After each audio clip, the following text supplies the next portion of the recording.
Bangladesh football নিয়ে শেষ কবে এমন উন্মাদনা দেখা গিয়েছে তা মনে করাও কঠিন। একের পর এক প্রবাসী বিশ্বমানের ফুটবলারের জাতীয় দলে অন্তর্ভুক্তি যেন ফুটবল প্রেমীদের মাঝে নতুন করে আশার আলো জাগিয়েছে। হামজা চৌধুরীর জাতীয় দলে যুক্ত হওয়ার পর এবার পালা সৌমিত সমীর।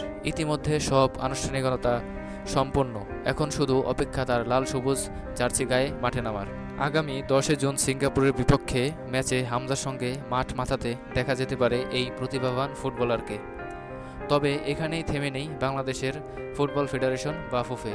এবার তারা নজর দিয়েছে আরেক উদীয়মান প্রবাসী ফুটবলার কিউবা মিচেলের দিকে। ইংল্যান্ডের সিএফএল চ্যাম্পিয়নশিপ খেলা এই মিডফিল্ডার বাংলাদেশের হয়ে খেলার ব্যাপারে আগ্রহ প্রকাশ করেছেন এবং বাফুফে ইতিমধ্যে তার জাতীয় দলে অন্তর্ভুক্তির প্রক্রিয়া শুরু করে দিয়েছে। কিউবার লাল সবুজ খেলার প্রস্তুতি দ্রুত গতিতে এগুচ্ছে বলে জানান বাফুফের সিনিয়র সহসভাপতি।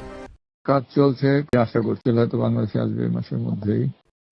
বার্মিংহাম ফুটবল একাডেমি থেকে যাত্রা শুরু করে মিচেল 2022 সালে সান্ডারল্যান্ড অনূর্ধ্ব-18 দলে যুক্ত হন। এরপর 2024 সালে তিনি সান্ডারল্যান্ড অনূর্ধ্ব-21 দলে উন্নীত হন।